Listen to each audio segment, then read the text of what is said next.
وعلى آلہ واصحابہ اجمعین اما بعد فاعوذ باللہ من الشیطان الرجیم بسم اللہ الرحمن الرحیم رب ہب لی من الصالحین صدق اللہ العلی العظیم وصدق رسولہ النبی الامین المختار الکریم الرؤوف الرحیم۔ انتہائی احترام و عقیدت کے ساتھ حضور سید المرسلین خاتم الانبیاء شفیع المذنبین رحمۃ للعالمین صلی اللہ تعالی علیہ وآلہ واصحابہ وبارک وسلم کی بارگاہ میں اپنی غلامی کا ثبوت دیں اور جس طریقے سے میں پڑھاؤں میرے ساتھ مل کر بآواز بلند نذرانہ محبت پیش کریں۔ الصلاۃ والسلام علیک یا رسول اللہ، الصلاۃ والسلام علیک یا حبیب اللہ، الصلاۃ والسلام علیک یا نبی اللہ، وعلی آلک واصحابک یا نور اللہ، صلی اللہ تعالی علیہ وسلم۔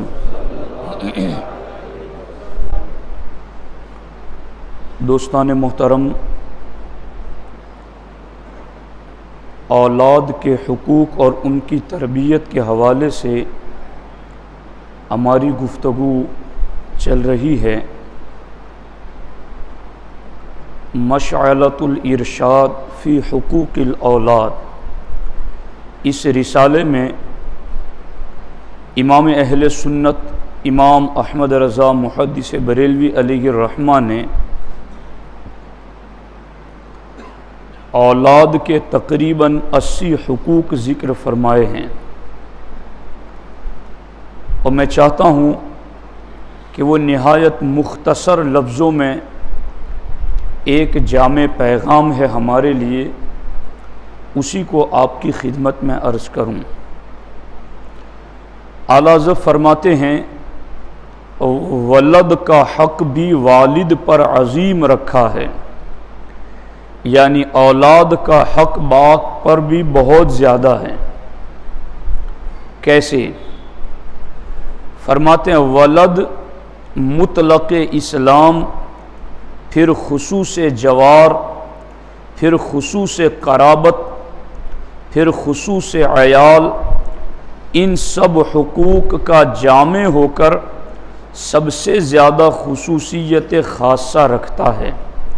اس کا مطلب یہ ہے کہ ہماری اولاد چاہے بیٹا ہو یا بیٹی ہو، پہلا تو اس کا حق یہ ہے کہ وہ مسلمان ہیں، دوسرا حق یہ ہے کہ وہ ہمیشہ پڑوس میں ساتھ میں رہتا ہے، تیسرا حق یہ ہے کہ خون بھی ہے شامل، وہ قرابت بھی ہے، رشتہ داری بھی ہیں، اور پھر آگے اولاد بھی ہیں۔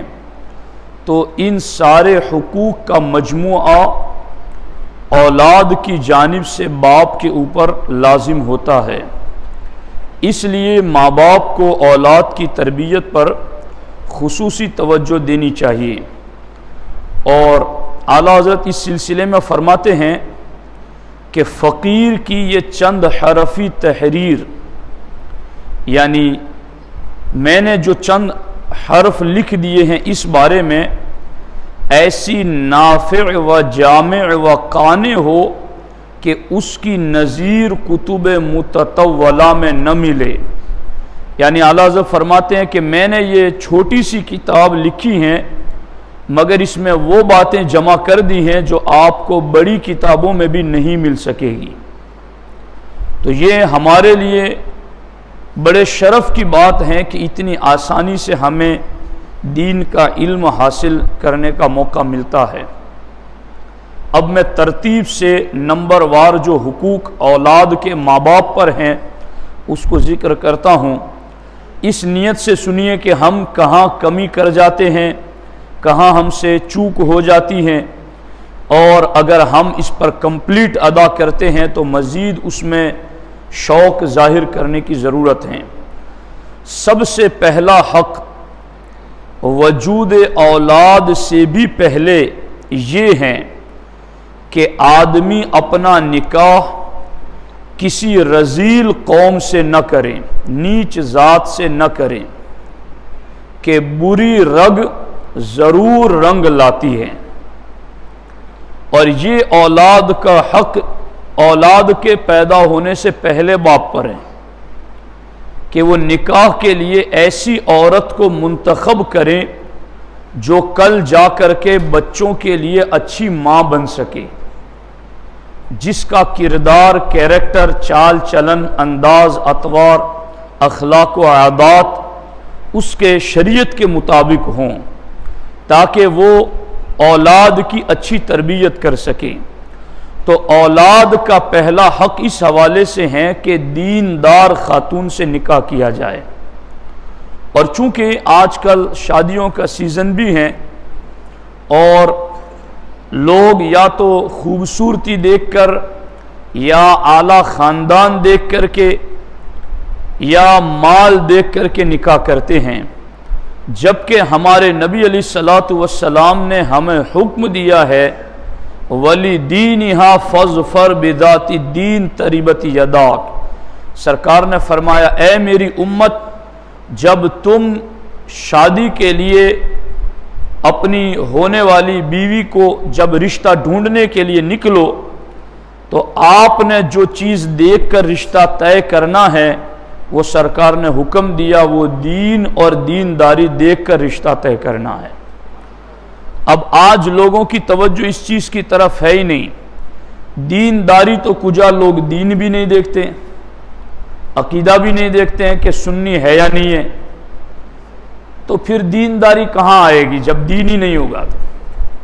اور پھر آگے جو نسل جنم لے گی اس کا کیا ہوگا؟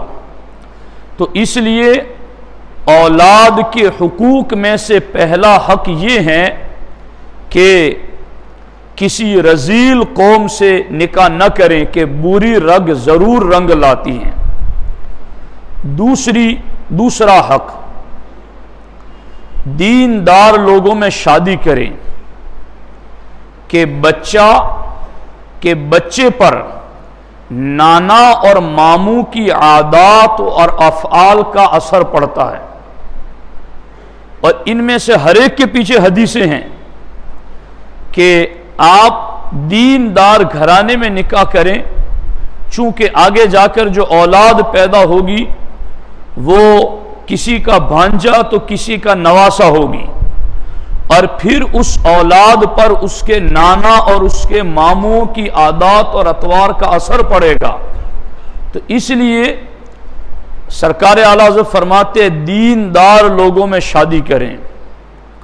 اور تیسرا حق یہ ہے کہ زنگیوں حبشیوں میں قرابت نہ کریں۔ زنگیوں اور حبشیوں کا مطلب ہے کالے رنگ والے شیدی لوگوں، جو عرب کے لوگوں کی یہ بات سرکار اعلیٰ حضرت نے ذکر فرمائی ہے، کیونکہ ماں کا سیاہ رنگ بچہ کو بدنما نہ کر دے۔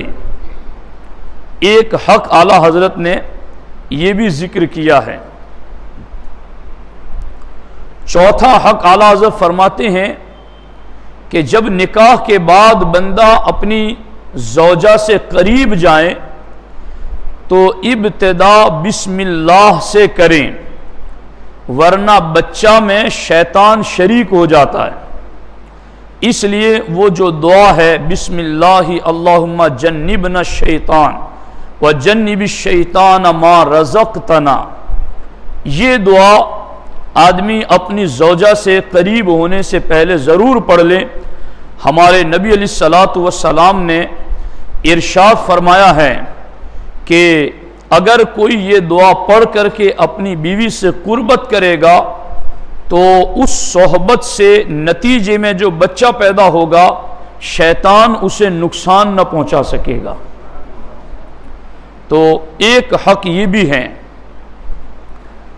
5واں حق یہ بھی ذکر فرمایا کہ اس وقت شرمگاہ زن پر نظر نہ کرے کہ بچہ کے اندھے ہونے کا اندیشہ ہے۔ سرکار اعلیٰ حضرت نے 6واں حق یہ ذکر فرمایا کہ زیادہ باتیں نہ کریں، جب عورت سے قربت کریں تو زیادہ باتیں نہ کریں کہ اولاد کے گونگے یا توتلے ہونے کا خطرہ ہے۔ 7واں حق، مرد و زن کپڑا اوڑھ لیں، جانوروں کی طرح برہنہ نہ ہوں تاکہ بچہ بے حیائی کے اثر سے محفوظ رہے۔ 8واں حق کہ جب بچہ پیدا ہو تو فوراً سیدھے کان میں اذان، بائیں کان میں تکبیر کہیں۔ اگر یوں اذان اور تکبیر کہی جاتی ہیں تو بچہ شیطانی وسوسوں سے اور مرگی کی بیماری سے محفوظ ہو جاتا ہے۔ 9واں حق یہ ہے کہ چھہارا وغیرہ کوئی میٹھی چیز چبا کر اس کے منہ میں ڈالیں، کیونکہ حلاوت یعنی مٹھائی حسن اخلاق کی فعال ہے۔ یعنی پہلی چیز جو آپ بچے کو غذا دنیاوی دیں تو شہد ہے یا کوئی چیز جو چٹاتے ہیں اس کو، تو وہ کسی پرہیزگار شخص کے ذریعہ کوئی میٹھی چیز اس کو گٹی دلوائیں تاکہ اس پرہیزگار کی پرہیزگاری کا بھی اثر ہو، اور میٹھی چیز حسن اخلاق کا نیک فعال ہے۔ یعنی میٹھی چیز دیں گے تو پتہ چلے گا کہ اب امید رکھیں گے کہ اس کے اخلاق بھی میٹھے ہوں گے، اس کے اخلاق بھی اچھے ہوں گے۔ اسی طریقے سے 10واں حق یہ ہے کہ 7ویں دن اور نہ ہو سکے تو 14ویں دن ورنہ 21ویں دن عقیقہ کریں۔ دختر یعنی بیٹی کے لیے 1 اور لڑکے کے لیے 2، کہ اس میں بچے کا گویا رہن یعنی بچے کو گروی رکھا ہوا ہے۔ عقیقہ دیں گے تو آپ گروی سے بچے کو چھڑا لیں گے، اس قدر زیادہ اس میں اجر و ثواب ہے، اور یہ سنت مستحبہ ہے، اس میں کریں تو بہت زیادہ اجر و ثواب ہیں۔ اچھا، اس سلسلے میں 11واں حق یہ ہے کہ جو جانور عقیقے میں ذبح کرے 1 ران دائی کو دے۔ جو دائیاں پہلے ہوتی تھی، اگر آج بھی ہیں تو وہ یہ حق ہے ان کا کہ 1 ران جانور کی دائی کو دے کہ بچے کی طرف سے شکرانہ ہوگا۔ 12واں حق یہ ہے کہ سر کے بال اتروائے بچے کے، اور 13واں حق یہ ہے کہ بالوں کے برابر چاندی تول کر خیرات کرے۔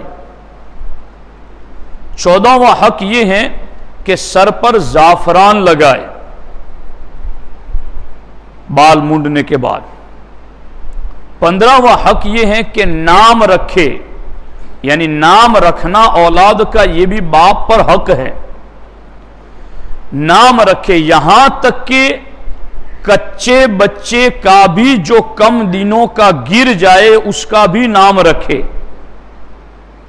جو بچہ کمپلیٹ نہیں ہوا اور وقت آنے سے پہلے ساقط ہو گیا، گر گیا، انتقال کر کے پیدا ہوا، تو اس کا بھی نام رکھیں، ورنہ یہ بچہ قیامت کے دن اللہ کی بارگاہ میں شکایت کرے گا کہ نام رکھا جائے۔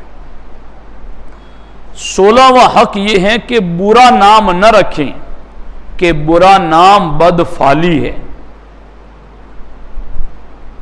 بدفعلی یعنی جیسے کہ بھائی کوئی برا نام رکھے گا تو پھر اس سے لوگ سمجھے گے کہ جیسے کسی کا نام کالو رکھ دیا تو لوگ کہیں گے اب اس کا نصیب ہی کالا ہے، تو لوگ اس طرح سے بدفعلی کی طرف نہ جائیں، ورنہ اسلام میں بدفعلی ہے نہیں ہے، سمجھ آ رہی ہے؟ تو برا نام نہ رکھے کہ بدفعلی کی طرف لے جائے گا۔ 17واں حق یہ ہے کہ عبداللہ، عبد الرحمن، احمد، حامد وغیرہ عبادت اور حمد کے نام یا انبیاء، اولیاء اور بزرگوں میں سے جو نیک لوگ گزرے ہوں ان کے ناموں پر نام رکھیں تاکہ برکتیں حاصل ہو۔ خاص طور پر نام پاک محمد صلی اللہ علیہ وسلم کہ اس مبارک نام کی بے پایا برکت بچے کی دنیا اور آخرت میں کام آتی ہے۔ اس لیے 3 بچے جس کے ہو اسے اپنے ایک بیٹے کا نام محمد صلی اللہ علیہ وسلم کے نام پر ضرور رکھنا چاہیے۔ اب 18واں حق کہ جب محمد نام رکھے تو اس کی تعظیم و تکریم کریں۔ 19واں حق کہ محمد نام والا بندہ جب مجلس میں آئے تو اس کے لیے جگہ خالی کر دیں۔ 20واں حق یہ ہے کہ مارنے اور برا کہنے میں احتیاط کریں۔ جس کا نام حضور کے نام پر رکھ دیا ہے تو پھر مارنے میں یا اس کو برا بھلا کہنے میں احتیاط کریں۔ 21واں حق یہ ہے اولاد کا کہ جو مانگے بر وجہ مناسب، یعنی جو مناسب ہو وہ اس کو دے، یہ اولاد کا حق ہے۔ 22واں حق کہ پیار میں چھوٹے لقب بے قدر نام نہ رکھیں کہ پڑا ہوا نام مشکل سے چھوٹتا ہے۔ پیار میں لوگ عجیب عجیب نام رکھ دیتے ہیں تو سرکار اعلیٰ حضرت نے سے منع فرمایا۔ 23واں حق، اور یہ بھی خاص ہے، ایسے ساری باتیں خاص ہیں۔ 23واں حق کہ ماں خواہ نیک دایا، نمازی، صالحہ، شریف القوم سے 2 سال تک دودھ پلوائے۔ ماں دودھ پلائے یا پھر کون دودھ پلائے؟ نمازی عورت ہو، صالحہ ہو، شریف القوم ہو، اس عورت سے 2 سال تک دودھ پلوائے۔ آگے 24واں حق، اگر ایسا نہیں کیا کہ ماں نیک نہیں تھی یا پھر جس سے دودھ پلوایا وہ صالحہ پرہیزگار نمازی نہیں تھی تو کیا ہوگا؟ اعلیٰ حضرت فرماتے ہیں، اور یہ چیزیں جو ہیں اس کو آج سائنس بھی مان رہی ہے ساری چیزوں کو، لیکن ہم سائنس کے بندے نہیں ہیں۔ ہم نے حضور کا دین پڑھا ہے، سائنس کو حضور کا دین سمجھ میں آتا ہے تو ٹھیک ہے، اور نہیں سمجھ میں آتا تو اسے کل سمجھ میں آئے گا، مگر ہمارا معاملہ یہ ہے کہ ہمیں سمجھ آئے تو بھی ٹھیک، سمجھ نہ آئے تو بھی ٹھیک، حق وہی ہے جو ہمارے نبی نے فرمایا ہے اور اسی کے مطابق ہم نے عمل کرنا ہے۔ اب ماں خواہ نیک دایا، نمازی، صالحہ، شریف القوم سے 2 سال تک دودھ پلوائے۔ اور 24واں حق یہ کہ رذیل یا بد افعال عورت یعنی برے کام کرنے والی عورت کے دودھ سے بچاؤ، کیونکہ دودھ طبیعت کو بدل دیتا ہے۔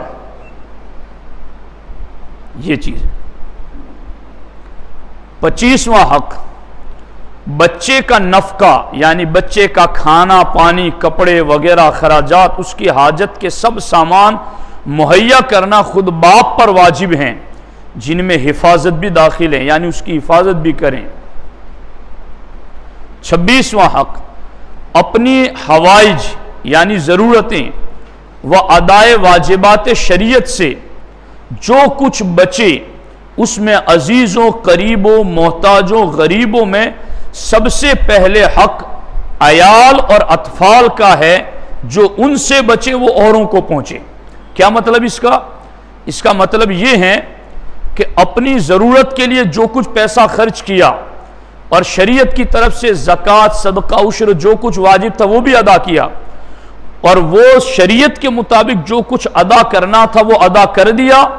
اس کے بعد اب آپ کہیں خرچ کرنا چاہتے ہیں تو سب سے پہلا حق بیوی بچوں کا ہے، یہ اس کا مطلب ہے، تو ان کے اوپر خرچ کریں۔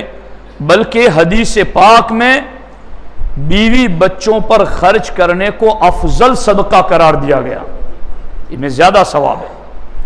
27واں حق بچے کو پاک کمائی سے پاک روزی سے کھلائیں، تاکہ کیونکہ ناپاک مال ناپاک ہی عادتیں پیدا کرتا ہے۔ 28واں حق اولاد کے ساتھ تنہا خوری نہ کرے، یعنی اولاد کو چھوڑ کر اکیلا نہ کھائے، بلکہ اپنی خواہش کو ان کی خواہش کے تابع رکھے کہ جس اچھی چیز کو ان کا جی چاہیں انہیں دے کر کے ان کے طفیل میں آپ بھی کھائیں، زیادہ نہ ہو تو انہی کو کھلا دیں، یعنی بچے کو کھلائیں اور بچے کا طفیلی بن کے خود کھائیں، اس کے صدقے میں گویا کھا رہا ہے، اور اگر اتنا نہ ہو کہ بانٹ سکے تو پھر اسی کو کھلا دیں۔ یہ اولاد کا حق ہے۔ 29واں حق یہ ہے، خدا کی ان امانتوں کے ساتھ، یہ اولاد خدا کی امانتیں ہیں، خدا کی ان امانتوں کے ساتھ مہر و لطف یعنی شفقت و محبت کا برتاؤ رکھیں، انہیں پیار کریں، بدن سے لپٹائیں، کندھے پر چڑھائیں، یہ اولاد کا حق ہے۔ 30واں حق، ان کے ہنسنے کھیلنے بہلنے کی باتیں کریں، ان کی دل جوئی دلداری رعایت و محافظت ہر وقت حتیٰ کہ نماز اور خطبہ میں بھی ملحوظ رکھے، یہ یعنی بچوں کے حقوق کی رعایت، کہ نماز کا معاملہ ہو تو بھی انہیں نماز میں جب ان کی عمر ہو تو مسجد لائے، اور نماز میں بھی ان کو اپنے قریب بٹھائیں یا پچھلی صفوں میں کھڑا رکھیں، اور خطبے کے وقت بھی ان کا لحاظ رکھیں۔ 31واں حق یہ ہے کہ نیا میوہ نیا پھل پہلے انہی کو دے کہ وہ بھی تازے پھل ہیں، نئے کو نیا مناسب ہے۔ میں پھر سے پڑھ رہا ہوں، اعلیٰ حضرت فرماتے ہیں نیا میوہ نیا پھل، موسم کے نئے پھل نیا میوہ پہلے انہی کو دیں، اولاد کو دیں، کیونکہ وہ بھی تازے پھل ہیں، اولاد بھی تازے پھل ہیں، اور فرماتے ہیں نئے کو نیا مناسب ہے۔ اور 33ویں نمبر پر، 32واں میں بعد میں ذکر کروں گا، 33 نمبر پر اعلیٰ فرماتے ہیں بہلانے کے لیے جھوٹا وعدہ نہ کرے، اولاد کو بہلانے کے لیے جھوٹا وعدہ نہ کرے، بلکہ بچے سے بھی وعدہ وہی جائز ہیں جس کو پورا کرنے کا ارادہ رکھتا ہو۔ تو لوگ اس طرح کے وعدے کر دیتے ہیں اولاد سے، تو یہ اولاد کے حقوق ہیں، اور ابھی میں نے 32 صرف گنوائے ہیں، اس کے علاوہ تقریباً 80 حقوق اعلیٰ حضرت نے ذکر فرمائے ہیں۔ تو ساتھیوں ان کو بار بار سنو، اور اپنی بیویوں کو سنواؤ، اپنے بچوں کو بھی سناؤ، تاکہ یہ اس طریقے سے آگے چل کر کے ایک شروعات اچھے طریقے پر اسلامی رنگ میں ہوگی، تو انشاءاللہ ان پر خیر کے اثرات ظاہر ہوں گے۔ اللہ رب العزت کی بارگاہ میں دعا ہے، رب ذوالجلال ہم سب کو اپنی اولاد کی دینی تربیت کی صحیح توفیق عطا فرمائے۔ السلام علیکم ورحمۃ اللہ وبرکاتہ۔